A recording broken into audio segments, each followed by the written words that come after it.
예, 오늘 지난 시간에 이어서 바울에 대해서 배우는 거고요. 오늘은 그 세 번째 시간입니다. 오늘은 1차 전도 여행에 대해서 다 같이 배울 건데요. 혹시 바울이 몇 차례에 걸쳐서 전도 여행을 하셨는지 아시는 분 계세요? 예. 사도행전에는 3차까지 기록되어 있고요. 서신서를 보면 4차까지 한 걸로 우리가 추측할 수 있습니다. 그래서 오늘 배우실 내용은 1차 전도여행을 중심으로 해서 배울 건데요. 크게는 우리가 지난 시간에 바울이 구원을 받고 다메섹에 갔다가 복음 전하고 그 다음에 아라비아로 갔다가 예루살렘 갔다가 지금 고향 빌리기아 다소로 가는 데까지 배웠거든요. 그래서 오늘 배우실 것은 이제 다소에서 바울이 다소에서 1차 전도 여행까지의 그 한 파트, 그리고 이제 1차 전도 여행, 그리고 마지막으로는 1차 전도 여행과 관련된 바울 서신. 바울 서신이 총 몇 권이죠? 신약 성경에? 예? 정확하게 13권. 그죠? 13권. 네. 히브리서가 바울이 썼으면 14권인 거죠. 네. 그래서 첫 번째는 이제 다소에서 1차 전도여행 전까지 배우는 건데요. 그건 먼저 안디옥 교회 형성에 대해서 우리가 좀 배워야 됩니다. 왜냐하면 바울의 전도여행은 바로 이 안디옥 교회에서 시작이 되거든요. 안디옥 교회에서. 그래서 안디옥 교회가 굉장히 중요해요. 이 사도행전을 보시면 아시겠지만 바울이 이제 안디옥 교회에서 시작을 해가지고 복음을 전하죠. 처음에는 소아시아 중심으로 해가지고 아시아 지역에 복음을 전하고 2차 전도여행부터는 이제 유럽으로 넘어가죠. 나중에는 이 로마를 통해서 전 세계에 복음이 전해지죠. 결국 유럽이 이제 복음화가 되고 그 유럽에 있는 그 복음이 이제 크게 보면 나중에 이제 이쪽 아메리카로 넘어오죠. 예, 청교도들에 의해서. 그래서 아메리카에서 복음이 이제 1차, 2차 대각성 운동을 통해 가지고 복음이 크게 활발해지고 그 영향이 이제 19세기까지 흘러오는 거예요. 그래서 무디 같은 경우도 바로 그러한 영향인 거죠. 그래서 그 무디가 19세기에 복음을 많이 전함으로 말미암아 그 당시 청년들이 이 복음에 대한 열정을 갖게 됐어요. 그래서 그 청년들이 대부분의 선교의 그 선교사로 많이 자원을 해죠. 그래서 그 오시는 분들이 이제 한국으로까지 이렇게 오게 되는. 그래서 1907년에 평양에서 대부흥이 일어났잖아요. 그것도 역시 이제 미국에서 온 선교사들, 아펜젤라나 언더우드를 통해서 결국 안디옥 교회가 여기서부터 복음이 시작된 거기 때문에 그 흐름은 세계 복음을 시작하는 그런 기초 단계다라고 보시면 돼요. 그래서 우선 수리아 안디옥에 대해서 간단하게 우리가 배워보도록 하겠습니다. 수리아 안디옥은 지리적으로 예루살렘에서요, 북서쪽, 나중에 지도를 보실 거예요. 북서쪽으로 한 480km 정도 떨어진 위치에 있어요. 수리아 안디옥. 그리고 이 신약성경을 읽어보시면 안디옥이라는 지명이 두 군데가 나오거든요. 그래서 오늘 지금 배우실 이 안디옥은 어디냐면 수리아 안디옥이에요. 비시디아 안디옥도 있어요. 근데 이 로마 시대 당시에는 이 안디옥이라는 도시가 총 16군데나 있습니다. 예, 그래서 안티오크라는 그 영어를 갖고 있는데 어쨌든 성경에는 두 군데가 나오고 지금 수리아 안디옥이라고 그랬잖아요. 그래서 수리아 지역의 수도예요. 이 안디옥이. 예. 그래서 경제적인 상황은 당시 인구가 한 50에서 80만 명 정도. 그러니까 굉장히 번성했던 도시예요. 로마 시대에 5개 도시가 있습니다. 로마 당시에 5개 딱 뽑아라 그러면 첫 번째가 당연히 로마겠죠. 그다음에 두 번째가 이집트에 있는 알렉산드리아가 두 번째 큰 도시였어요. 알렉산드리아 출신의 유명한 성경교사가 있죠. 사도행전 19장에 나오는 아볼로. 네, 아볼로가 알렉산드리아 출신이죠. 그리고 세 번째가 바로 이 수리아 안디옥이에요. 세 번째 큰 도시예요, 여기가. 그 네 번째가 어디냐? 에베소예요. 그리고 다섯 번째는 고린도예요. 그래서 별칭이 동방의 여왕이라는 별칭을 갖고 있어요. 이 수리아 안디옥이. 동양의 로마라고도 불리기도 하는데 항구 도시고 사치와 환락이 되게 심했던 도시예요. 그래서 이 대리석 바닥이 7km를 그냥 대리석으로 쫙 깔은 도로도 발견됐고요. 이 당시에 밤에 그 횃불, 그러니까 불을 비춰가지고 밤거리를 밝힌 유일한 도시예요. 네. 그래서 국제 도시였기 때문에 뭐 페르시아인, 인도인, 그리고 중국인까지도 여기 거주했다라는 기록이 있어요. 그러니까 지금으로 얘기하면은 뭐 우리가 보통 사치나 환락하면은 뭐 파리, 런던, 도쿄 뭐 이렇게 얘기하는 거잖아요. 그런 식의 도시였어요. 종교적인 상황은 당연히 이방신을 섬겼죠. 고린도에 이어서 우상 숭배를 성행했던 도시고요. 여기에는 우상 숭배하는 이방인들도 있었지만 유대인으로 개종한 이방인들도 있었어요. 개종 유대인이라고 그러죠. 근데 성경에 보면 이런 표현이 있어요. 그 하나님을 경외하는 자라는 표현이 있어요. 한번 볼까요? 사도행전 지금 10장 한번 보세요. 10장 2절 한번 보세요.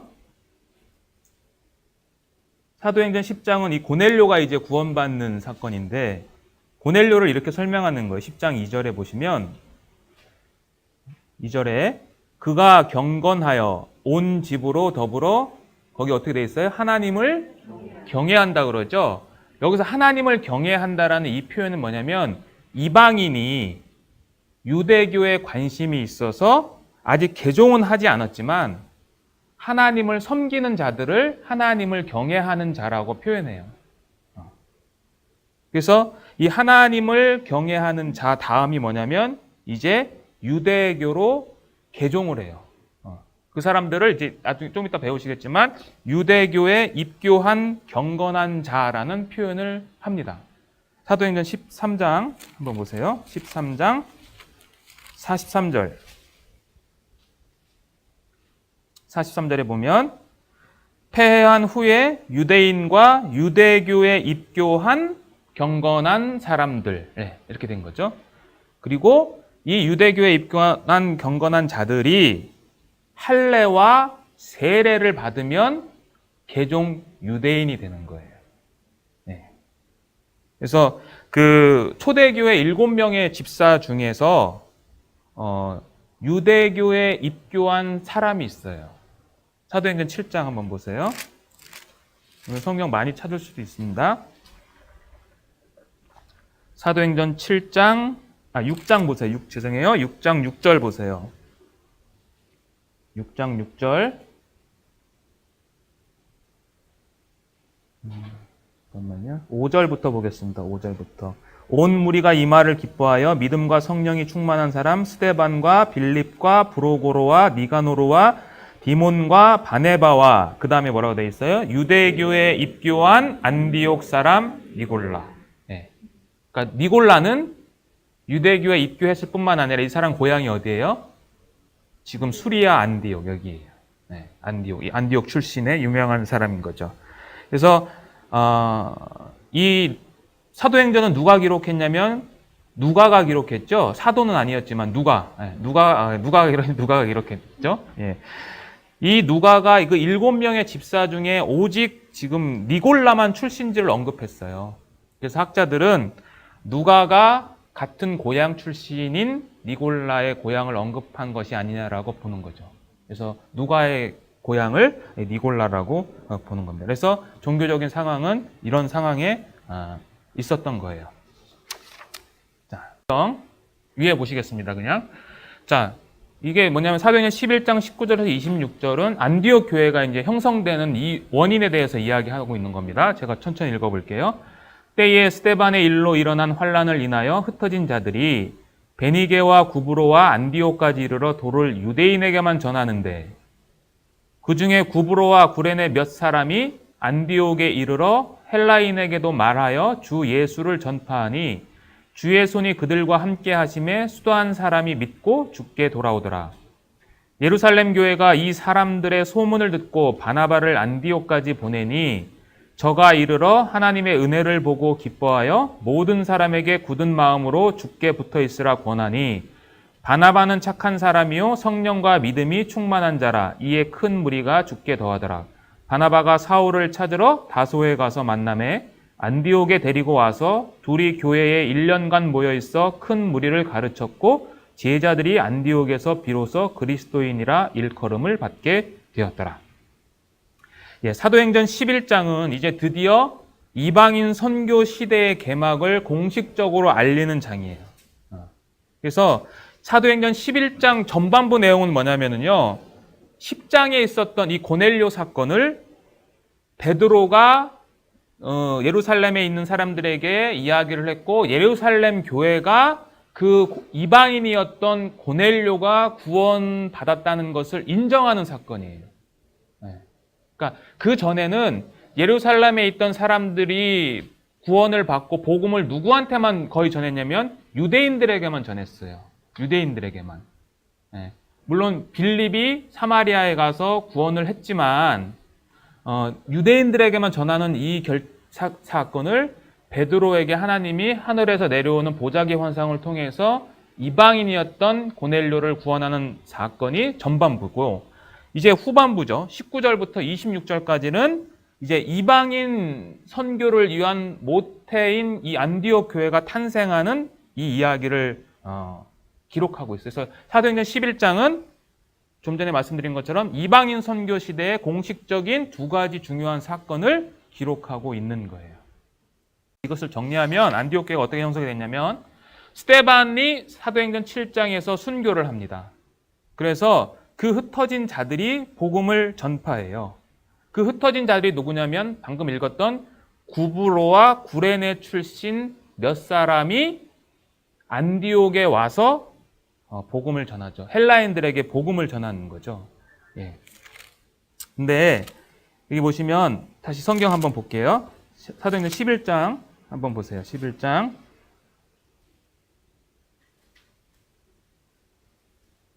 19절 보세요. 때에 스데반의 일로 일어난 환란을 인하여 흩어진 자들이 베네게와 구브로와 안디옥까지 이르러 도를 유대인에게만 전했어요. 지금도 유대인에게만 전했는데 20절 그 중에 구브로와 구레네 몇 사람이 안디옥에 이르러 헬라인에게도 말하여 주 예수를 전파하니. 그다음에 같이 한번 읽어볼게요. 주의 손이 그들과 함께 하심에 수도한 사람이 믿고 주께 돌아오더라. 여기서 누가가 하고 싶은 얘기가 뭐냐면 유대인에게만 처음에 전했다는 거죠. 근데 그 중에 몇 사람이 몇 사람인 정확히 안 나와요. 근데 그 몇 사람이 지금 헬라인에게 복음을 전했어요. 그랬더니 그 위에 주님께서 함께 하시니까 구원받은 숫자가 어떻게 됐어요? 성경에 어떻게 표현되어 있냐면 수다한 사람이 믿고 주님께 돌아왔다. 몇 사람이죠? 몇 사람. 근데 그 몇 사람의 희생과 봉사와 순종 때문에 안디옥 교회가 형성되는 거죠.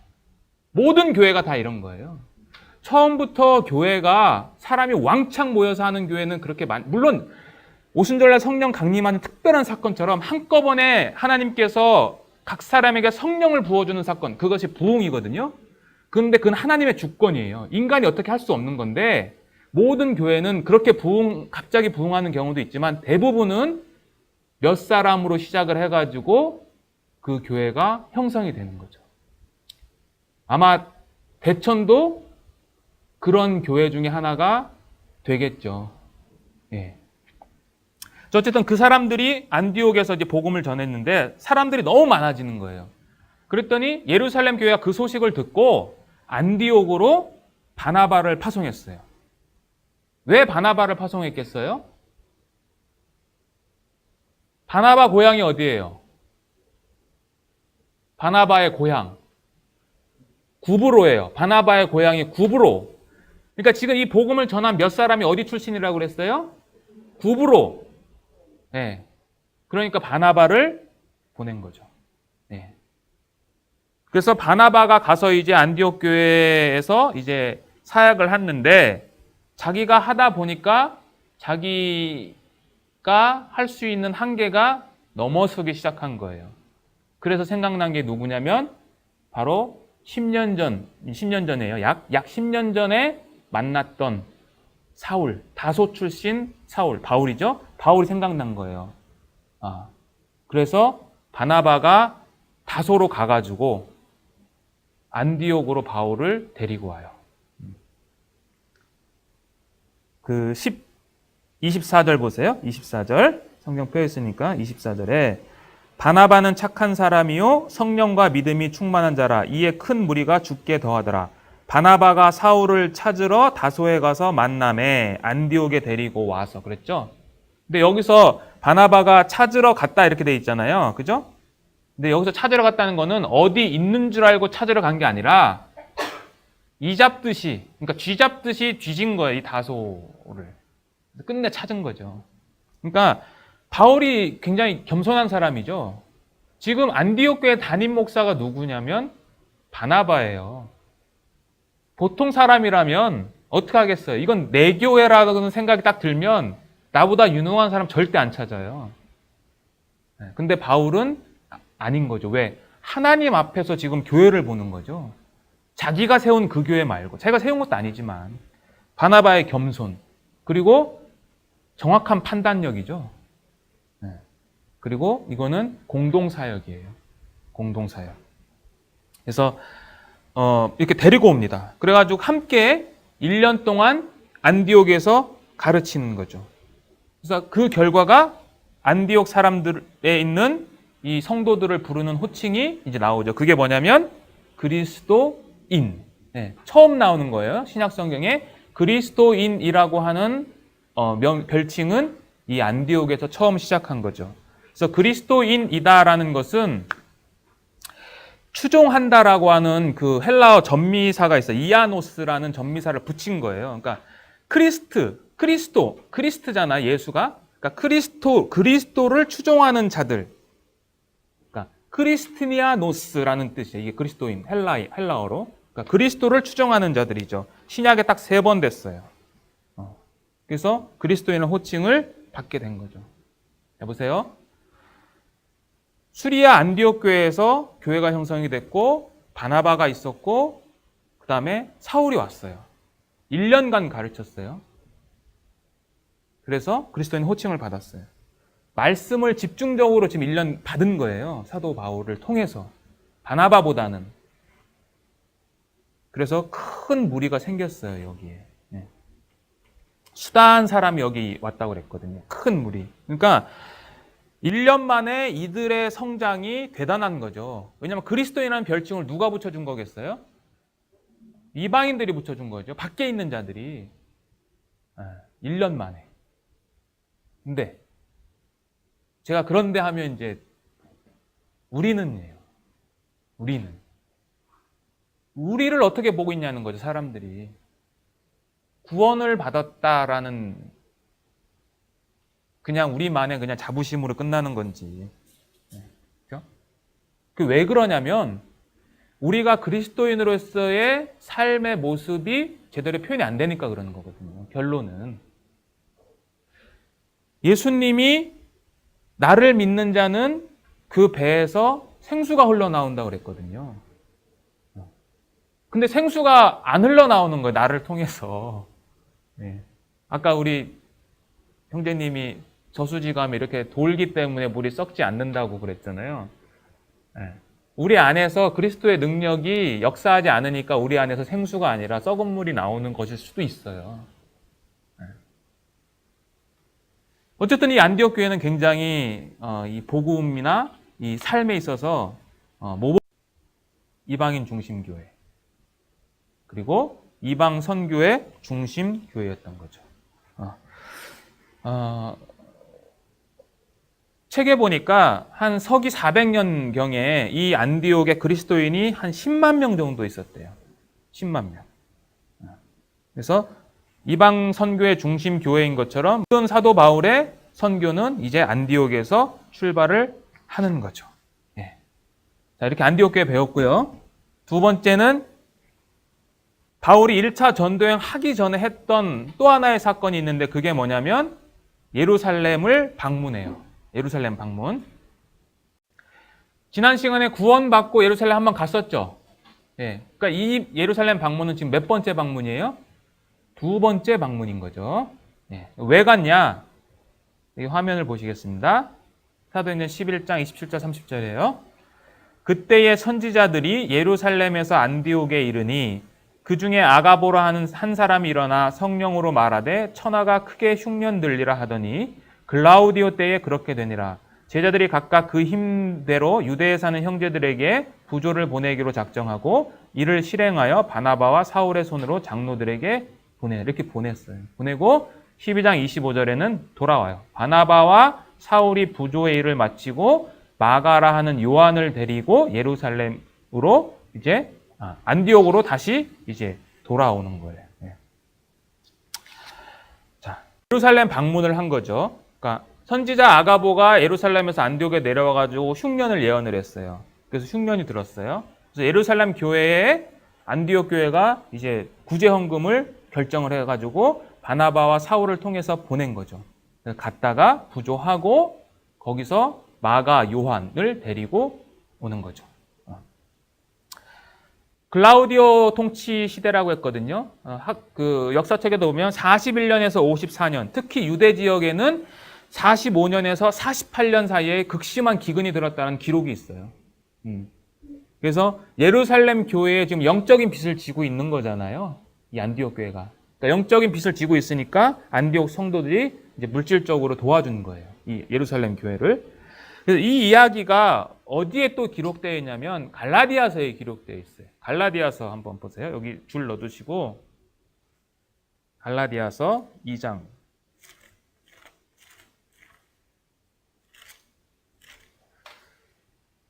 신약성경 303페이지 갈라디아서 2장 1절 보세요. 14년 후에 내가 바나바와 함께 디도를 데리고 다시 예루살렘에 올라갔다 그러죠. 근데 올라간 이유가 뭐예요? 계시를 인하여 올라갔고 내가 이방 가운데서 전파하는 복음을 저희에게 제출했다라고 그러죠. 네. 그리고 건너뛰어서 9절 보세요. 9절 또 내게 주신 은혜를 알므로 기둥같이 여긴 야고보와 게바와 요한도 나와 바나바에게 교제 약속을 하였으니 이는 우리는 이방인에게로 저희는 할례자에게로 가게 하려 함이라. 10절 다만 우리에게 가난한 자들 생각하는 것을 부탁하였으니 이것을는 나도 본래 힘써 행했다라고 이 얘기예요. 같은 이야기. 그러니까 계시 아가보의 예언의 계시 때문에 올라갔다라는 거죠. 그래서 그 일을 마치고 이제 안디옥으로 복귀할 때 바나바의 조카였던 마가 요한을 데리고 안디옥으로 오는 거죠. 오순절날 성령 임하실 때 다락방에 있었잖아요. 그걸 우리가 보통 마가의 다락방이라고 그러잖아요. 그 마가가 바로 이 마가. 그리고 한 120명 성도가 모여 있었다고 그랬잖아요. 그러니까 이 다락방이 엄청 큰 거고 그로 축축하건대 이 마간의 집은 굉장히 부잣집이었어요. 바나바도 처음에 사도들에게 왔을 때 자기의 전 재산을 다 팔아서 사도들 발 앞에 두고 왔잖아요. 어쨌든 이 마가를 데리고 다시 안디옥으로 이제 옵니다. 그리고 이제부터 1차 전도 여행이 시작되는 거예요. 1차 전도 여행은 사도행전 13장과 14장에만 기록되어 있어요. 이 두 장만 읽으시면 1차 전도 여행을 다 아시는 거죠. 13장은 사도행전 후반부를 시작하는 장이에요. 왜냐하면 사도행전이 총 28장이거든요. 1장부터 12장까지는 예루살렘 교회 중심으로 이야기를 쭉 가다가 이제 13장부터는 안디옥 교회를 중심으로 이제 이야기를 펼쳐가요. 물론 15장에 예루살렘 공회가 있지만 전체적인 흐름은 이제 안디옥 교회로부터 시작합니다. 성경 사도행전 다시 돌아갈게요.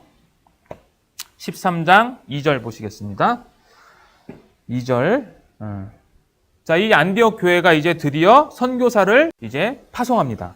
2절에 보시면 주를 섬겨 금식할 때에 성령이 가라사대 내가 불러 시키는 일을 위하여 바나바와 사울을 따로 세우라 하시니 이에 금식하며 기도하고 두 사람에게 안수하여 보내니라. 자, 여기서 주를 섬겼다라고 되어 있잖아요. 섬긴다는 표는 70인역, 그러니까 히브리어 성경을 헬라화된 유대인들에게 읽게 하기 위해서 만든 성경이 72역이에요. 헬라어로 기록된 성경. 그 72역에서는 이 섬기다라는 단어를 어디에 사용했냐면 제사장들이 성막이나 성전에서 하나님을 섬기는 것을 묘사할 때 쓰는 단어예요, 이게. 그러니까 하나님을 섬긴다는 건 우리식으로 얘기하면 뭐죠? 예배예요. 그러니까 예배드리고 그 다음에 금식했어요. 근데 특이하죠? 우리가 보통 금식은 언제 해요? 우리는 무슨 일이 생겨야 금식해요. 문제가 생기거나 뭐 고난이 있거나. 근데 지금 안디옥 교회는 지금 문제가 없어요. 이 교회 현재로서는.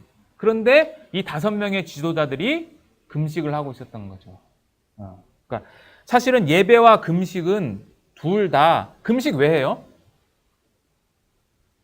내 육체 막 힘들게 하면 하나님이 그거 막 안타까워 해가지고 들어주신다? 그게 아니에요. 금식의 원래 목적은 내가 가지고 있는 모든 것을 다 끊고 하나님께 집중한다라는 표시예요. 그러니까 예배도 마찬가지죠. 예배도 하나님 앞에 집중하는 거죠. 그러니까 예배와 금식은 둘 다 하나님께 집중하는 거죠. 그렇게 하나님께 집중하는 그 교회에 성령이 말씀하신 거예요. 따로 세워라. 내가 시키는 일을 위해서. 그러니까 살아있는 교회에 성령이 말씀하시는 거예요. 우리가 성경 읽는 거 굉장히 중요한데요. 이 성경을 통해서 성령이 말씀하시는 것을 내가 알아야 되는 거죠. 그게 더 중요한 거죠. 하나님의 말씀은 살아있다고 그랬잖아요. 운동력이 있다고 그랬잖아요. 자, 어쨌든 이렇게 해서 세우래요. 세웠는데 누구예요? 바나바와 사울인 거죠. 담임 목사예요. 그리고 1년간 자기들을 가르쳐서 성경에 대해서 굉장히 도움을 받았던 유능한 성경 교사 랍비 출신 사울이에요. 그러면 어떻게 하겠어요, 여러분들? 교회가 지금 사람들이 막 몰려있고 그 사람들을 통해서 은혜를 받고 있는 상황인데 갑자기 성령이 나타나가지고 2명을 착출했어요. 여러분들이라면 그냥 순종할 수 있겠어요? 굉장히 어려운 거예요, 이게. 근데 이들은 순종한 거죠. 선교사를 보내는 거죠. 그러니까 우리도 선교사잖아요. 그죠? 우리가 복음을 전하는 게 선교의 역할을 하는 건데 선교의 파송은 선교사 파송의 핵심은요. 누가 갔냐가 중요한 게 아니에요. 김 형제님이 갔냐, 뭐 조자매님이 갔냐, 그게 중요한 게 아니에요. 중요한 거는 누구에 의해서 보내졌냐는 거예요. 그냥 자기가 자원해서 갔냐, 아니면 하나님이 보내셔서 갔냐, 이 차이예요. 굉장히 중요한 거예요. 그래서 소명이라는 것은 되게 중요한 거죠. 그래서 선포자는 반드시 세례 요한의 심정을 가진 자야만 선포할 자격이 사실 있는 거예요. 세례 요한이 어떻게 했어요? 보라, 세상 죄를 지고 가는 하나님의 어린 양이다라고 선포하죠. 근데 사람들은 가끔 착각해요. 그 세례 요한이 마치 메시아인 것처럼 떠받들기 시작하는 거죠.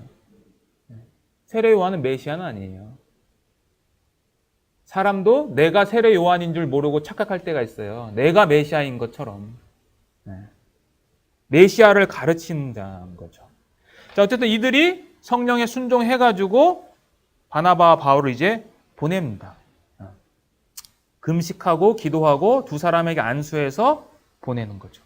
그래서 이들이 순종해서 선교사를 파송하는 거예요. 근데 지금 여기 보면 성령이 어디로 보내겠다라는 표현은 없어요. 그죠? 어디로 보내겠다는 표현이 없어요. 마치 아브라함에게 나타나서 창세기 12장에 내가 너에게 지시할 땅, 어딘지는 말 안 했어요. 순종한 거죠. 이들도 순종한 거죠. 그러니까 성령의 뜻에 민감한 거예요, 이 사람들은. 그래서 이들을 3절에 보시면 이렇게 얘기를 하죠. 3절에 이에 금식하며 기도하고 2사람에게 안수하여 보냈고, 4절에 2사람이 성령의 보내심을 받아 이렇게 돼 있죠. 이 5명의 사람들도 보냈고 성령도 보냈어요. 그럼 누가 보낸 거예요? 예, 여기서 보내다라는 단어가 우리 한국은 똑같은데 헬라어는 달라요. 헬라어는 앞절에 보냈다라는 것은 면제시켜주다, 풀어주다 그런 의미예요. 그러니까 지금 자기들 담임 목사였잖아요. 그들을 그냥 보내주는 거죠. 놔준 거죠. 순종한 거죠. 그리고 성령이 보냈다라는 것은 바로 이게 진짜 파송했다라는 의미를 갖고 있는 거예요. 성령이 보내신 거예요. 이게. 네. 그래서 됩니다. 그래서 이제 1차 전도행이 시작되는 거예요. 그래서 안디옥에서 이제 출발을 합니다. 네. 안디옥에서 출발을 해가지고 실루기아로 내려갑니다. 실루기아에 항구가 있었거든요. 그래서 고대 중요 항구였고 지금은 폐허가 되어 있어요. 실루기아 내려가서 거기서 이제 배 타고 구브로에 있는 살람이라는 곳으로 가게 됩니다. 성경 한번 보겠습니다. 4절 다시 볼게요. 13장 4절이에요. 두 사람이 성령의 보내심을 받아 실루기아에 내려가 거기서 배 타고 구브로에 가서 살라메에 이르러 하나님의 말씀을 유대인의 여러 회당에서 전할세 요한을 수종자로 두었더라. 그러니까 구브로에 가서 처음에 살라메에 도착해가지고 살라메에 있는 유대인 회당 여러 군데에서 전도를 했어요. 그리고 나서 간 데가 어디냐면 바보로 갔어요. 6절 온 섬 가운데 구브로 섬 가운데로 지나가지고 바보 파포스예요. 바보로 이르러가지고 거기서 이제 전도를 하는 내용인 거예요. 네, 바보. 구브로는 아까 얘기했듯이 바나바의 고향이었어요. 아마 바나바의 영향이 있었겠죠. 처음 전도지를 갈 때 기도하면서 생각했던 곳은 아마 구브로였을 것 같아요. 바나바의 고향이고 비너스 아시죠? 미의 여신. 비너스가 물거품에서 태어난 곳이 바로 이 구브로예요. 그런 그리스 신화가 있죠. 그래서 BC 22년부터 로마가 통치를 했고 주요 생산물은 굴이나 소금 같은 것이 있어요. 구약에도 구브로 섬이 기록되어 있는데 구약에는 어떻게 기록되냐면 기띔 혹시 들어보신 적 있으세요? 에스겔서에 있는데 기띔이 바로 이 구브로를 가리키는 곳이에요. 그래서 바나바하고 그다음에 예수님이 나흘 만에 살리셨던 나사로가 바로 이 구브로에서 순교했다라는 교회사 전승을 가지고 있는 곳이에요. 그래서 살라미에 갔다가 이제 바보로 넘은 거죠. 이 바보는 바울이 전도한 곳은 이제 뉴파포스 구바보가 있었고 뉴바보가 신바보가 있었는데 이제 신바보예요. 그래서 여기서 가가지고 성경을 읽지 않겠습니다. 총독을 만나죠. 구브로 총독 서기오 바울이라는 자가 있었어요. 근데 이 서기오 바울이랑 함께 있었던 자가 있었는데 그 사람을 성경은 뭐라고 그랬냐면 유대인 거짓 선지자 박수라고 부르고 이 박수를 또 엘루마라고도 불렀다라고 해요. 그래서 이 사람이 총독하고 같이 있었는데 이제 바울이 가가지고 복음을 전하니까 이 박수 엘루마가 이제 방해를 하는 거죠. 그래서 바울이 거기서 첫 번째 기적을 일으키죠. 그 박수 엘루마가 눈이 멀게 하는 눈이 장님이 돼요.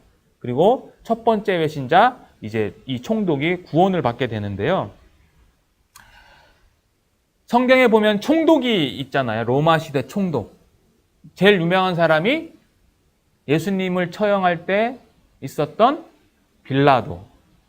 그 다음에 사도행전에 나오는 베스도라든지 뭐 이런 총독들이 나와요. 근데 로마 시대 총독은요, 두 종류예요. 두 종류. 무슨 얘기냐면 로마 황제가 임명을 해서 어떤 지역에 군인을 주둔시켜가지고 그러니까 불안한 거죠, 치안이. 그런 곳에 보내는 총독이 있어요. 근데 그 총독은 사실 자기의 권한이 거의 많지 않고 황제의 명령에 따라서 순종하는 그 명령 체계에 따라서 그 지역을 다스리는 총독이 있어요. 자율권이 부족한 거죠. 그런 사람들이 빌라도나 베스도 같은 사람들이에요. 근데 이와는 반대로 프로콘술이라고 해가지고 로마 황제가 보내는 게 아니라 로마는 황제를 견제하기 위해서 원로원이라는 제도가 있었잖아요. 그 원로원에서 파송한 총독이 있어요. 프로콘술이라고 해가지고. 그래서 이 사람들은 진짜 문관인 거예요. 군인이 아니고. 이 사람들은 고 빌라도나 그런 그러니까 군정이 통치하는 총독보다도 상위 개념이에요. 자율권을 갖고 있어요. 그래서 구브로 총독 서기오 바울이 바로 그런 사람이에요. 근데 이 구브로 총독을 7절에 뭐라고 표현하냐면 서기오 바울은 지혜 있는 사람이다라고 해요. 지혜. 그래서 지혜 있다라는 것은 신중하고 그 다음에 지성적이고 자기 주관이 뚜렷한 사람이라는 거죠. 근데 이렇게 문관 출신의 신중한 이 사람이 왜 박수 엘루마를 옆에 뒀을까? 총독 바울 옆에 있었다는 것은요, 그냥 옆에 있었다는 게 아니라 총독 관저에서 월급을 받으면서 보좌하고 있었다는 거죠. 박수가 뭐예요?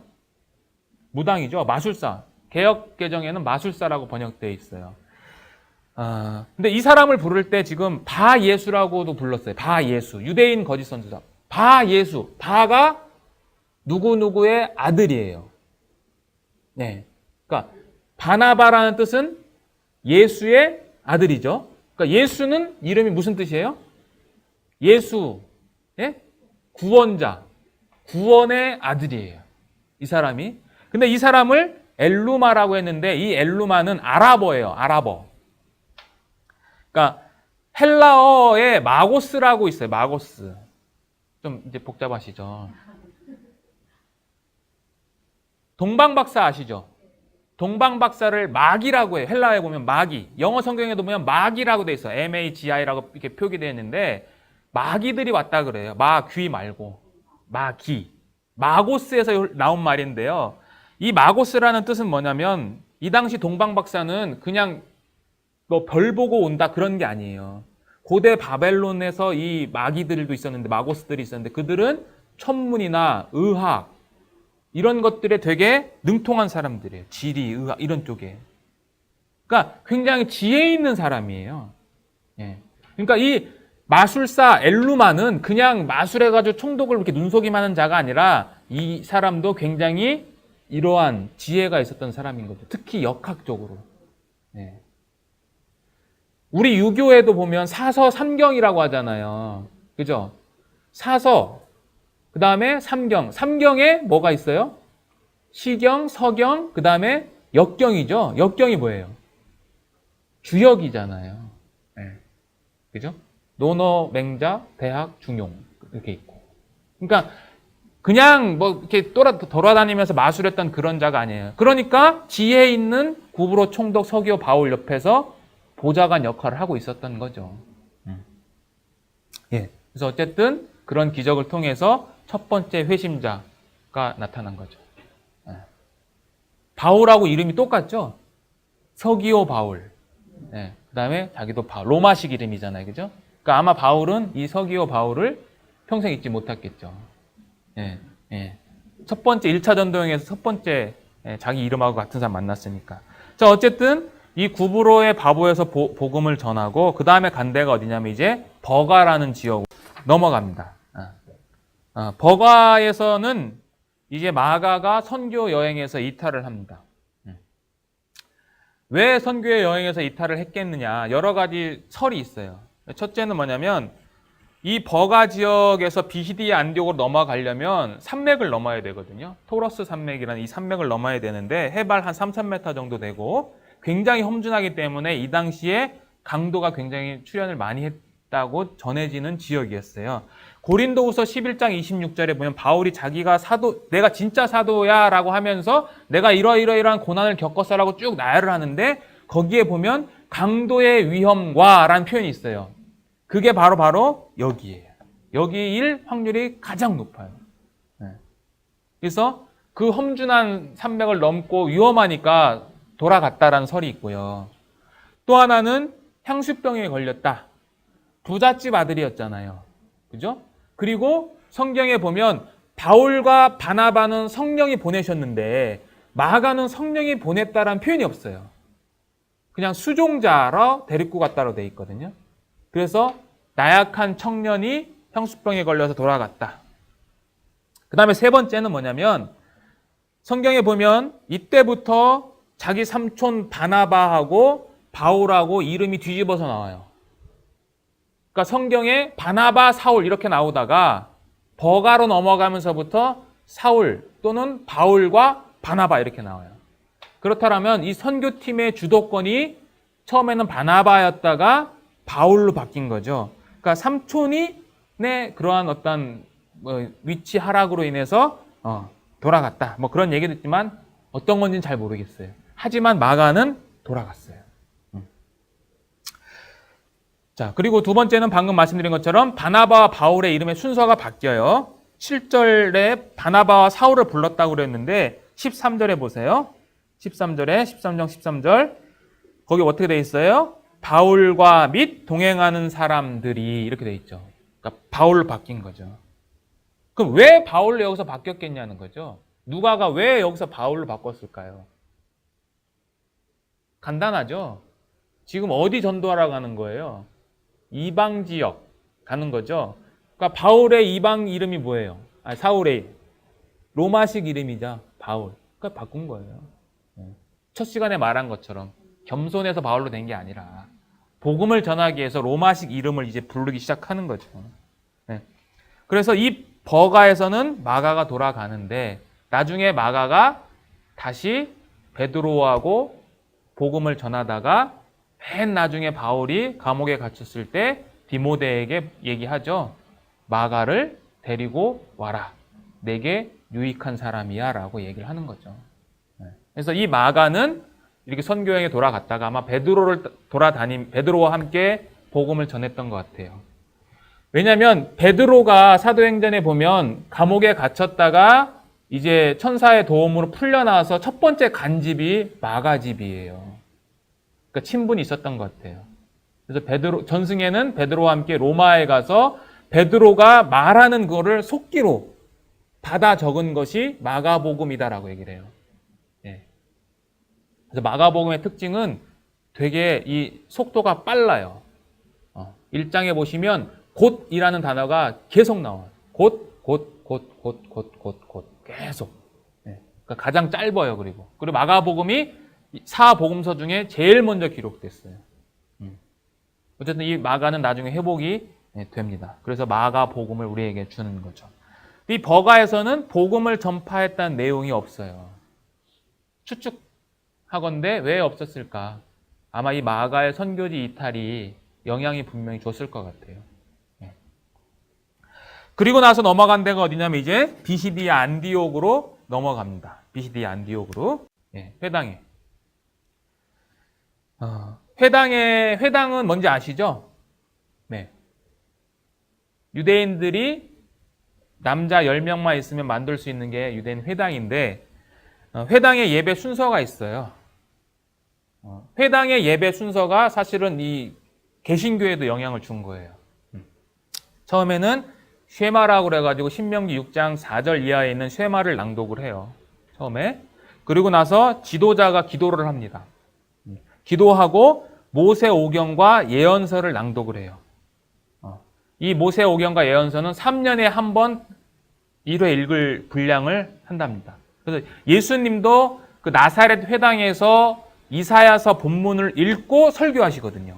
그러니까 그런 거예요. 그래서 한 다음에 여기도 보면 회당장이 누구든지 여기서 권면할 자가 있으면 얘기하라는 거예요. 그 권한을 누가 갖고 있냐면 회당장이 갖고 있어요. 그래서 바울이 그 권한을 받고 이제 설교를 한 거죠. 그 설교 끝난 다음에 축도를 하고 이제 끝나는 건데 그 설교가 이제 이 사도행전에 기록되어 있는 거예요. 설교나 연설은 사도행전에서 굉장히 중요해요. 약 1000구절 정도 있거든요. 1003구절인가 있는데 그 중에 약 300구절이 설교나 연설문이에요. 그 중에 베드로가 9번, 바울이 8번이 있어요. 나머지 뭐 스데반도 있고 하지만 크게는 그렇게 있어요. 바울이 총 9번에 걸쳐서 설교한 내용이 있습니다. 그래서 이 설교 요약은 여기 기록된 대로 초반은 구약을 이야기해요. 아브라함과 예수 그리스도까지의 구약 역사를 개관을 쭉 풀어요. 그리고 그리스도의 십자가의 죽음과 부활을 이야기하고 그 다음에 설교의 결론과 적용을 해요. 예수 믿으라는 거예요. 너희들이 이렇게 해왔는데 결국은 예수님을 보냈고 그 예수를 믿으라는 거죠. 그래서 이 설교를 해가지고 설교의 결과가 있어요. 결과는 좀 볼게요. 42절 보세요. 13장 42절. 42절. 저희가 나갈새 사람들이 청하되, 지금 설교 다 끝나고 이제 나가는 거예요, 회당에서. 나갈새 사람들이 청하되 다음 안식일에도 이 말씀을 하라 하더라. 폐해한 후에 유대인과 유대교에 입교한 경건한 사람들이 많이 바울과 바나바를 쫓으니 두 사도가 더불어 말하고 항상 하나님의 은혜 가운데 있으라 권하니라. 그 다음 안식일에는 온 성이 거의 다 하나님의 말씀을 듣고자 하여 모이니, 이래 돼 있죠. 네, 그러니까 부흥이 일어난 거죠. 처음에는 다음 안식일에 말해라. 그다음에 두 번째는 많은 사람들이 바울과 바나바를 쫓았고, 그 다음에는 온 성이 다 하나님 말씀을 듣고자 하여 모였다라는 거죠. 네. 그래서 설교의 결과는 부흥이 결국 일어난 거죠. 그래서 유대인들이 보니까 물론 이방인들도 있지만 많은 이방인들이 지금 다음 주 이 안식일 날 다 모인 거예요. 누구 말 들으러? 바울. 근데 바울이 하나님을 얘기하는 게 아니라 십자가에 죽은 예수를 이야기하니까 당연히 시기하겠죠. 그래서 성내의 귀부인들과 유력자들을 선동해가지고 핍박해서 쫓아냅니다. 여기서 핍박해서 했다는 것은 스데반 사건 때 했던 그 핍박과 동일한 단어예요. 그러니까 스데반과 동일한 핍박을 받게 되었다는 것을 누가가 이야기하고 있는 거죠. 그래서 비시디 안디옥에서 이렇게 쫓아요. 그래서 그 다음에 간 게 어디냐면 이제 이고니온이라는 곳으로 넘어갑니다. 이고니온. 현재 터키 지역에 있고요. 첫 시간에 제가 바울과 테크라 행전에서 묘사한 바울의 모습에 대해서 얘기한 적이 있었거든요. 대머리고 뭐 다리가 짧고, 그 바울과 테크라 행전의 저자였던 테크라 자매죠. 테크라 자매가 바로 이 이고니온에서 복음을 들었다라는 전승이 있어요. 뭐 중요한 건 아니지만 어쨌든 여기서도 동일하게 회당에 가서 전도를 했고, 결론은 다수의 유대인과 헬라인들이 믿음을 가졌는데 그 결과 바울 편과 유대인 편으로 나눠지면서 이제 분열이 일어나는 거죠. 14장 2절 한번 보시면, 그러나 순종치 아니하는 유대인들이 이방인들의 마음을 선동하여 형제들에게 악감을 품게 하거늘 두 사도가 오래 있어 주를 힘입어 담대히 말했다라고 되어 있죠. 그러니까 악감을 품었어요. 근데 여기 우리 성경에는 조금 좀 난해하게 번역이 됐는데, 선동해서 형제들에게 악감을 품게 하거늘 이렇게 되는데, 원래는요 악감을 품게 했다. 그러므로 두 사도가 오래 있었다, 이런 뜻이에요. 그러니까 악감을 품게 해서 떠난 게 아니라 악감을 품게 했기 때문에 더 오래 있었던 거예요. 이 사도 바울이. 그래서 여기서 이제 분열이 일어나가지고 이제 이방인과 유대인과 간원들이 이제 바울을 돌로 치려고 할 때 이제 도망칩니다. 루스드라로. 루스드라 가서는 이제 돌에 맞는 기록이 또 있는데요. 여기서는 피신을 해요.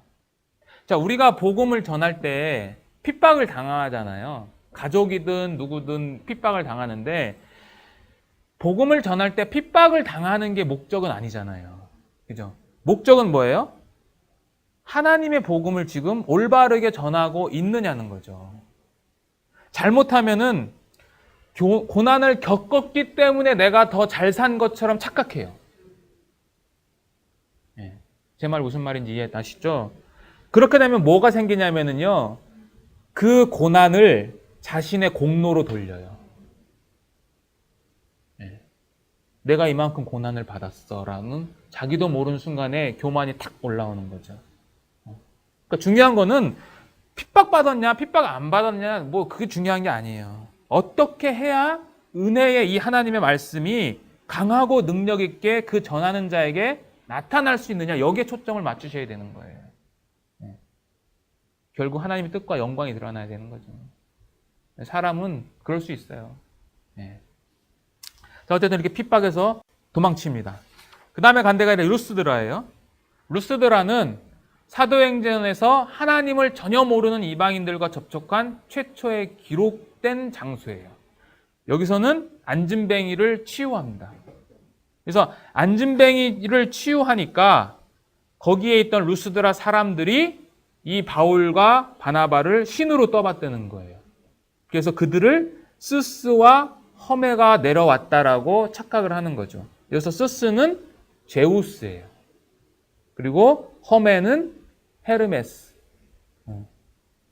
그러니까 루스드라 지역에는 과거에 이 제우스와 헤르메스가 인간의 형상을 입고 내려왔다라는 전설이 있고 언젠가는 그들이 다시 내려올 거라는 전승이 있어요.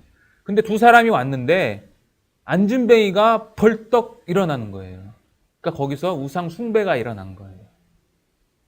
그래서 바나바는 덩치가 컸을 거예요. 그러니까 제우스로 착각을 했을 거고 헤르메스는 메신저거든요. 제우스를 대신해서 말하는 사람이에요. 말은 바울이 했기 때문에 바울을 헤르메스로 착각을 한 거죠. 그래서 그들이 이제 소를 잡고 이제 우상 숭배를 하려고 하는 거를 바울이 보고 말린 거죠. 그래서 바울이 그러죠. 이 헛된 것들을 버려라. 우리 성경에는 헛된 일이라고 되어 있는데 헬라 원문은 헛된 것들. 그러니까 헛된 것들 뭐냐? 우상 숭배. 우상을 버리고 하나님께 돌아와라라고 이야기를 하는 거죠. 그래서 그것을 계기로 해서 이방인에게 행한 최초 연설이죠. 특징이 뭐냐면 구약 성경이 아닌 일반 계시를 들어서 하나님을 증거해요. 그 밑에 지금 성경이 있는데 16절 17절이에요. 제가 읽겠습니다. 하나님이 지나간 세대에는 모든 족속으로 자기의 길들을 다니게 묵인하셨으나 그러나 자기를 증거하지 아니하신 것이 아니니 곧 너희에게 하늘로서 비를 내리시며 결실기를 주시는 선한 일을 하사 음식과 기쁨으로 너희 마음에 만족해 하셨다. 그러니까 하나님에 대해서 얘기를 하는데 구약 성경에 대해서 이야기를 안 해요. 예. 그 전에는 구약 성경을 가지고 유대인들에게 또는 하나님을 경외하는 자들에게 얘기를 했지만 이들은 하나님을 전혀 모르기 때문에 구약 성경을 얘기할 수가 없어요. 그러니까 일반적인 계시란 뜻 뭔지 아시죠? 계시는 열개자 보일시, 열어서 보여주는 환상 이런 게 아니라 하나님의 뜻, 우리가 알 수 없잖아요. 그 하나님의 뜻을 열어서 보여주는 걸 계시인데 그 계시를 크게 둘로 나누면 일반 계시와 특별 계시. 이거 좀 어려운 얘기인데 일반 계시와 특별 계시인데 일반 계시는 뭐냐면 자연이에요. 자연. 그러니까 지금 바울은 이 자연 현상을 통해서 하나님이 계셨다라는 것을 얘기하는 거예요. 비를 내려주신다. 이 루스드라 지방은 비가 잘 안 오거든요. 그런 것들을 통해서 이제 하나님이 너희들에게 증거했다. 자기 자신을 얘기하는 거죠. 그럼 특별 계시는 뭐냐? 말 그대로 특별한 계시예요. 특별한 계시는 첫 번째 성경이에요. 우리에게 주신 성경. 두 번째 예수 그리스도예요. 두 번째가 특별 계시. 그리고 세 번째가 이스라엘 민족이에요. 특별한 계시예요. 지금은 사실은 일반 계시보다는 특별 계시를 통해서 하나님을 전하는 게 더 맞겠죠. 우리의 상황은. 그래서 이들에게 바울이 하나님을 전도합니다. 근데 이 루스는 어떤 사건이 있냐면 이고니온하고 비시디아에서 이 루스드라까지 쫓아온 사람들이 의해 가지고 돌에 맞아요. 바울이. 네. 그래서 이 믿지 않는 자들 때문에 바울이 돌에 맞고 성 밖으로 내쳐집니다. 성경 한번 볼게요.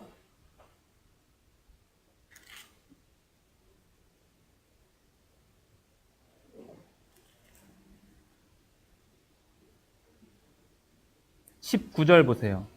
19절, 14장 19절. 유대인들이 안디옥과 이고니온에서 와서 무리를 초인하여 돌로 바울을 쳐서 죽은 줄로 알고 성 밖에 끌어 내치니라. 네. 이 유대인들도 열심히 대단하죠. 지금 몇백 킬로 떨어진 곳에 지금 쫓아온 거예요. 바울 찾으려고. 네. 쫓아와서 이 사람들을 선동해가지고 돌로 쳤어요. 처음에는 이 사람들이 스스라고 헤르메스라고 섬기려고 했는데 갑자기 바뀐 거죠. 세상은 항상 그래요. 어쨌든 그렇게 해서 바울이 돌로 쳐서 했고 여기는 죽은 줄로 되어 있는데 죽은 거예요. 왜냐하면 이 시신을 지금 어떻게 그냥 놔둔 게 아니라 어떻게 해서 성 밖에 버린 거예요. 안 죽었으면 그냥 기절하고 만 거라면 내칠 이유가 없어요. 죽었기 때문에 버린 거고 그때는 특별한 장사를 지내지 않기 때문에 그냥 죽은 줄 알고 버린 거예요. 그런데 성경에 보면 20절에 제자들이 둘러섰을 때에 바울이 일어나 성에 갔다가 이튿날 더베로 가서 복음 전했다라고 되어 있어요. 자, 보세요. 이고니온에서는 피할 길을 주셨어요. 근데 루스드라에서는 피할 길을 안 주셨어. 돌로 맞았어요. 그죠? 중요한 게 뭐냐면 우리가 피했냐 고난 받았냐 아까도 얘기했지만 중요한 거는 하나님이 지금 나와 함께 하고 계시냐는 게 더 중요한 거예요. 하나님 나와 함께 계시냐. 그러니까 어떠한 경우에도 하나님이 나를 저버리시지 않는다라는 믿음이 있어야 되는 거죠. 시편 23편 잘 아시잖아요. 거기 보면 다윗이 그러죠. 내가 사망의 음침한 골짜기로 안 다닐지라도 해를 두려워하지 않는 것은 주께서 가는 거예요. 주께서 나와 함께 하시는 것을 알기 때문에 내가 두려워하지 않는 거예요. 안 간다는 게 아니에요. 그러니까 하나님께서 어떠한 경우에도 나와 함께 하시고 나를 인도하신다는 믿음이 있어야 되는 거죠. 디모데후서 1장 한번 보세요. 1장 12절.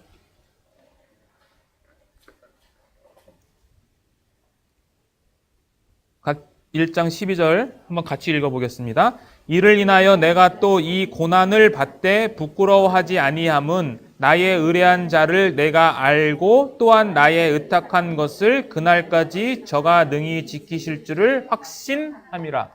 디모데후서는 사도 바울의 마지막 서신서예요. 2차 투옥돼가지고 이제 순교를 앞두고 마지막 보낸 서신에 나의 의뢰한 자를 내가 안다라는 거죠. 내가 지금까지 이렇게 고난 받으면서 왔는데 내가 그 하나님을 안다라는 거죠. 뭘 안다는 거죠? 지금까지 지켜 주셨다는 것을 안다라는 거예요. 그러니까 내가 부끄러워하지 않는 거예요. 복음 전하는 것을 두려워하지 않는 거죠. 자, 어쨌든 이렇게 돌에 맞아요. 돌에 맞은 결과가 어떻게 되냐? 여기 쓰여 있는 것처럼 바울의 영적인 믿음의 아들 디모데가 회심하는 결과를 얻어요. 1차 전도여행 아까 좀 전에 마가 돌아갔잖아요. 2차 전도여행 할 때 바울이 다시 루스드라 지방으로 오는데 그 루스드라 지방에서 디모데가 합류합니다. 16장 한번 보세요. 16장 1절. 사도행전이에요. 16장 1절. 바울이 더베와 루스드라에도 이름에 거기 디모데라 하는 제자가 있다 그러죠. 바로 루스드라. 디모데가 이걸 다 본 거예요. 디모데 후서 다시 한번 돌아가 볼게요. 디모데 후서 3장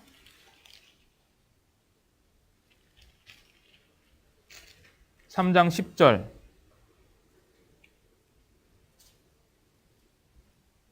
제가 읽어보겠습니다. 나의 교훈과 행실과 의형과 믿음과 오래 참음과 사랑과 인내와 핍박과 고난과 또한 같이 읽을게요. 안디옥과 이고니온과 루스드라에서 당한 일과 어떠한 핍박 받은 것을 내가 과연 보고 여기 나오죠. 루스드라에서 당한 일을 네가 봤다라고 그러는 거예요. 그러니까 이거 본 거예요. 그러니까 바울의 이 돌에 맞은 거를 이 디모데가 다 지켜보고 있었고 바울이 나중에 2차 전쟁 올 때 거기에 합류한 거죠. 고린도후서 11장 25절 아까도 얘기했지만 자기 그 고난받은 거 사도로서 거기에 나오면 내가 3번 태장으로 맞고 11장 25절에 한 번 돌로 맞고 그게 여기에요. 한 번 돌로 맞았다 이거예요. 죽은 거니까 기억이 안 나겠습니까? 근데 일어난 거죠. 갈라디아서 6장 17절에도 더 이상 나를 괴롭게 하지 마. 내 몸에 예수의 흔적이 있다라고 하거든요. 스티그마. 그 낙인인데 그 낙인이 아마 이 흔적이 아니었겠느냐라고 얘기를 하는 거죠. 죽었다 살아난 거. 그래서 이거는 바울의 부활이에요. 어떻게 죽은 자가 벌떡 일어나는 거예요, 이거. 일어나서 중요한 거는 다시 거길 갔어요. 그리고 걸어서 한 100km를 걸어가지고 더베로 또 가요. 대단한 거죠, 이거는. 그래서 간 데가 이제 더베, 9번째 더베죠. 상처 입은 몸으로 이동을 합니다. 그래서 여기서도 많은 사람을 제자로 삼는데 이 많은 사람 중에 유명한 사람 중에 사도행전 20장 이제 예루살렘 바울이 가는데 거기에 더베 출신의 가이오가 나와요. 성경에 가이오가 많아요. 가이오라는 이름이 요한 3서에도 가이오가 나오고 마케도니아 출신 가이오도 나오고 고린도와 로마서에 기록되어 있는 온 교회의 식주인 가이오도 나와요. 식주가 혹시 뭔지 아세요? 아까 밥값 주셨잖아요. 온 교회인의 밥값을 대는 사람이란 뜻이에요. 식주. 부잣집이에요. 그 가이오. 근데 어쨌든 여기서 그 더베 출신 가이오가 또 구원을 받게 됩니다. 그래서 더베에서 이제 많은 사람 제자를 삼고요. 다시 더베에서 거꾸로 이제 가는 거예요. 더베에서 이제 루스드라에서 이고니아, 비시디아, 안디옥이 거꾸로 다시 그래서 수리아 안디옥으로 갑니다. 더베, 루스드라, 이고니온, 비시디아, 안디옥, 버가, 아탈리아에서 수리아 안디옥으로 이렇게 옵니다. 근데 특이한 게 뭐냐면 버가에서 전도해요. 돌아갈 때는. 아까 올 때는 버가에서 전도 안 했다고 그랬죠. 왜요? 마가 돌아갔잖아요.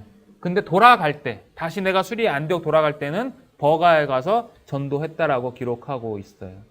그래서 아탈리아 해가지고 수리아 안디옥으로 돌아가서 1차 전도 여행이 끝이 납니다. 그러니까 근데 사실 지도에서 보면은요, 더베에서 그 밑으로 내려가면 바울의 다소, 고향 다소가 있어요. 그 다소에서 배 타면 바로 쉽게 안디옥으로 돌아갈 수 있는데 일부러 돌아간 거예요. 왜? 그 제자들을 굳게 하게 하기 위해서. 한 번씩 더 간 거죠. 그러니까 그리스도의 형상이 다시 이루기까지 내가 하산한다고 바울이 그런 표현하잖아요. 아마 그런 걸 거예요. 다시 간 거예요. 그래서 바울 선교의 마지막 교훈이 있어요. 14장 22절 보세요. 22절. 제자들의 마음을 굳게 하여 이 믿음에 거하라 권하고, 같이 한번 읽어볼게요. 또 우리가 하나님 나라에 들어가려면 많은 환난을 겪어야 할 것이라 하고 됐습니다. 이게 돌아가면서 바울이 여태까지 1차 전도 여행을 한 마지막 경험과 결론을 내는 거예요. 그게 뭐냐? 바로 하나님 나라에 들어가려면 환난을 겪는데 그냥 환난 말고 많은 환난을 겪어야 된다라고 하는 거죠. 영어에 보면 no cross, no crown이란 말이 있어요. 십자가 없으면 영광도 없다. 그러니까 많은 환난을 겪는 거예요. 우리가. 지난주인가 지지난주에 선영진이 오셔가지고 논산에선가 안식에 대해서 설교하신 적 한 번 있으시죠? 안식. 6째 날 일하시고 7째 날 안식하셨죠. 그죠? 그 안식을 누가 깼어요? 예?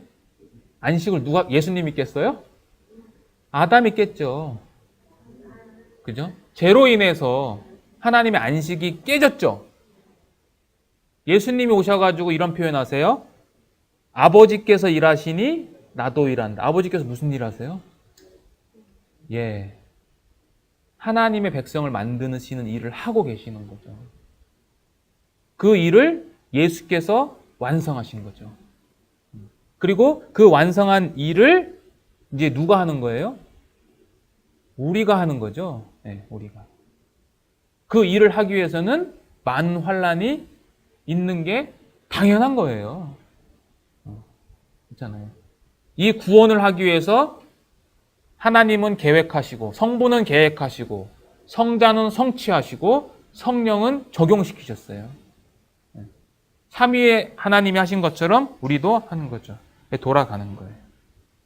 그리고 나서 이제 안디옥으로 배 타고 돌아오는 거죠. 배가 뭐 얼마나 컸겠어요. 돌아올 때, 그죠? 바울의 모습을 한번 상상해 보세요. 조금 전까지 이제 돌에 맞아 죽었어. 온몸이 아마 만신창이가 됐을 거예요. 그 몸으로 다시 돌아갔어요. 그리고 많이 지쳤겠죠. 그죠?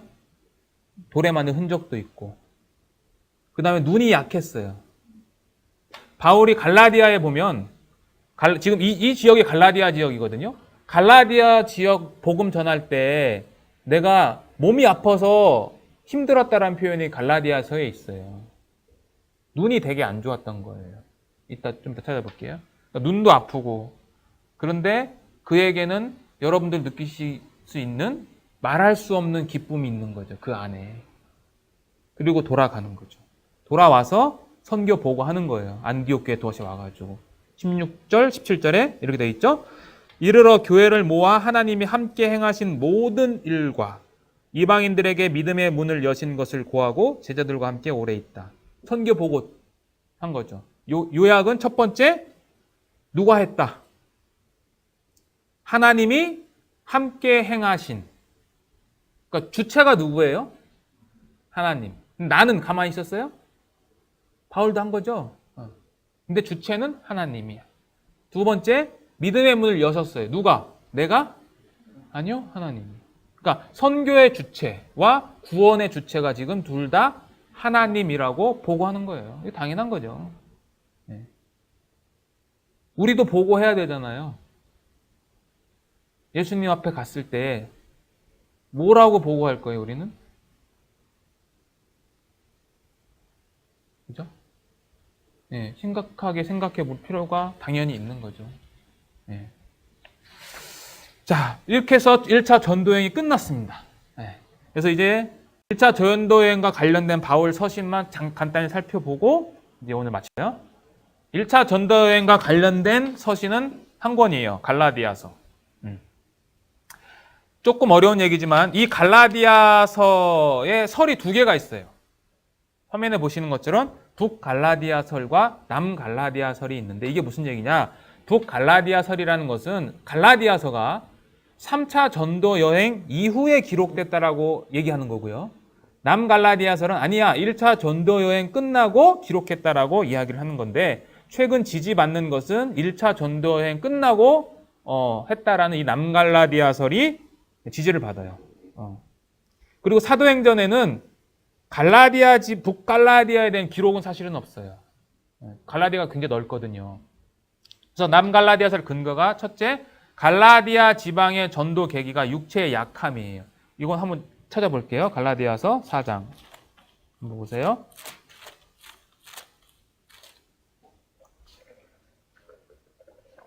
(4장) 13절. 찾으셨어요?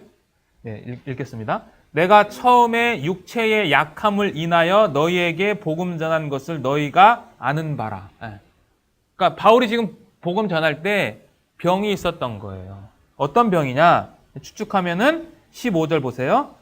너희의 복이 지금 어디 있느냐? 내가 너희에게 증거하노니 너희가 할 수만 있었다면 너희의 눈이라도 빼어서 나를 주었을 거다. 그래서 학자들은 바울에게는 심한 안질이 있을 것이다. 왜? 다메섹 도상에서 강한 빛을 받고 눈이 멀었잖아요. 그 이후로 이 눈에 문제가 있을 것이라고 얘기해요. 그래서 육체의 가시가 뭘까? 3번 기도했던 여러 설이 있는데 그 중에 하나가 바로 이 눈이에요. 그래서 너무 아프니까 갈라디아 교인들이 눈이라도 빼서 주겠다는 마음을 갖고 있었던 거예요. 이 갈라디아 교회가. 근데 이렇게 육체가 약했는데 어떻게 그런 병든 몸으로 굉장히 북쪽은 험준하거든요. 그쪽까지 갈 수 있었겠느냐. 그 첫 번째고요. 두 번째는 갈라디아에서 바나바가 2번이 언급되거든요. 근데 갈라디아 교회는 그렇다면 바나바를 알고 있었다는 거잖아요. 그죠? 근데 사도행전에는 2차 전도여행부터는 바나바가 없어요. 그러니까 3차 전도여행 때 갔다라고 그러면 바나바랑 알아야 되는 거죠. 같이 갔어야 되는데 바나바의 기록이 없기 때문에 이거는 북갈라디아서는 아니고 1차 전도행 끝나고 바나바를 잘 알고 있는 갈라디아 교인들에게 보낸 것이다라고 이야기를 하는 겁니다. 참고로 만약에 갈라디아서가 첫 번째가 아니다. 그러면 가장 먼저 쓰여진 신약 성경은 데살로니가 전서예요. 내용 분석 간단하게 보겠습니다. 로마서, 갈라디아, 야고보서 비교해요. 로마서는 이신 칭의, 구원의 뿌리를 얘기해요. 갈라디아서는 구원의 보존, 구원 그냥 예수 피 그거 다 아니고 너희들 율법 지켜야 돼. 그거에 대해서 경고하는 내용이에요. 세 번째는 야고보서는 믿음의 결과. 구원 받았으면 당연히 열매가 나와야지. 열매 없으면 구원 받은 거 아니야라고 얘기하는 거죠. 이게 비교하는 거고, 기록 목적은 뭐냐? 첫 번째, 사도권에 대한 변호예요. 갈라디아서 1장 1절 보세요. 1장 1절. 사도들에게서 난 것도 아니요 사람으로 말미암은 것도 아니요 오직 예수 그리스도와 및 죽은 자 가운데서 그리스도를 살리신 하나님 아버지께로 말미암아 사도된 바울은, 이렇게 돼 있죠. 다른 신약 성경은요 다 인사말이에요. 갈라디아서만 자기의 사도권을 딱 얘기해요. 그리고 헬라어 원문에는 사도라는 말이 가장 앞에 있어요. 아포스톨로스. 그러니까 사도권을 강조해요. 왜? 사도권이 무너지면 바울이 전한 복음이 무너지니까 자기의 사도권을 강조해. 인사말이 없는 거예요, 여기는. 사도권에 대한 변호를 하고, 두 번째는 복음에 대한 변호를 하는 거죠. 즉, 구원의 완성은 할례다라고 주장하는 유대 율법주의자들에게 그게 아니야라고 이야기를 하는 거죠. 유대인에게는 할례 되게 중요하잖아요. 그죠? 할례를 행하지 않으면 내 백성에서 끊어진다고 했으니까. 어쨌든 이 두 가지 목적이에요. 그래서 내용 분석은 변호, 복음과 사도권에 대해서 변호해요. 1장과 2장. 그리고 그 다음에 교리를 얘기해. 다시 복음은 이거야. 그리고 율법은 이거야. 그게 3장, 4장. 그리고 다 알았지? 그러면 복음을 정확하게 아는 사람은 이렇게 살아 라고 실천을 얘기하는 게 5장, 6장. 이게 갈라디아서의 구조예요. 네. 그래서 갈라디아 내용 분석까지 해서 사도행전 오늘 1차 전도행에 대해서 마치도록 하겠습니다. 네. 자, 이제 지도만 보고 이제 복습한다는 느낌으로 보겠습니다. 이게 지도예요. 보시면 아시겠죠? 안디옥에서 실루기아로, 그다음에 구브로의 살라미에서 바보 갔다가 배 타고 쭉 올라가는 거죠. 거기서 이렇게 버가, 그다음에 비시디아, 안디옥, 이고니온, 루스드라, 더베 갔다가 다시 이렇게 백해서 다시 돌아오는, 이게 1차 전도 여행이에요. 네. 지도 보시면 이제 대충 아시겠죠? 이렇게 간 거예요, 바울이. 한 2년에 걸쳐서. 이게 실루기아 해변 지금의 모습이에요. 아무것도 없어요. 폐허됐어요. 지금 여기, 이게 지금 제가, 이게 마우스 고장 나가지고, 아이고, 넘어갔네. 저 왼쪽에 있었던 그게 이제 이쪽, 여기에요. 이게 안 되네요, 포인트가. 펑션 키를 눌러야 되나요? 이게 안 돼. 어쨌든 이게 지금 실루기아 해변입니다. 자, 이게 지금 안디옥의 모습이에요. 현재 수리아 안디옥 전경입니다. 여기에 그리스도인이 10만 명이 살았다니까 대단한 거죠. 안디옥에 있는 교회, 동굴 속에 있는 교회의 흔적도 이렇게 만들었어요. 핍박받을 당시에. 그래서 유명한 게 베드로 동굴 교회인데, 베드로 동굴 교회 내부 안에 있는 모습이에요. 내부예요, 이게. 그래서 이렇게 의자도 있고요. 아마 여기서 설교를 했을 가능성이 좀 있겠죠, 그죠? 이건 피신처예요. 핍박받으면 그 뒤쪽으로 해가지고 바깥으로 나가는 길이 있었다고 합니다. 우리는 되게 편하죠. 이게 구브로입니다. 그래서 살라미가 이쪽에 있고, 쭉 직진하면 바보, 이렇게 걸어서 이렇게 쭉 온 거죠. 끝에서 끝인 거죠. 그래서 바보에서 아까 말씀드렸던 총독 바울이 구원을 받은 거죠. 그래서 살라미 항구를 거쳐서 이제 아까 살라미, 구브로에 있는 살라미 나사로가 거기서 죽었다는 전승이 있었다고 그랬잖아요. 그 나사로 무덤이라고 돼 있는데 요즘은 다 카톨릭에서 이렇게 다 만들어놨어요. 아까 그 베드로 동굴도 가면 다 카톨릭으로 다 해놨어요. 초대 교황이잖아요. 본인들 입장에서는. 이게 파포스 지금의 항구입니다. 지금의 모습. 여기서 이제 배 타고 넘어가는 거예요. 넘어갈 때 바로 이 토로스 산맥이 앞에 있는 거예요. 되게 험준하죠? 네. 해발 3,000m. 여길 넘어가야 되는 거예요. 바울이 근데 갈 때 짐이 없었겠어요? 짐이 있었겠죠. 그 무거운 짐을 지고 여길 넘어가는 거예요. 복음 전하려고. 비시디 안디옥이 옛날 로마 시대 도로입니다. 이 도로를 따라서 갔겠죠, 바울이. 회당터, 유대인 회당터도 발견이 됐어요. 바울이 여기 가서 첫 번째 설교를 하는 거죠. 비시디 안디옥에. 회당터입니다. 여기.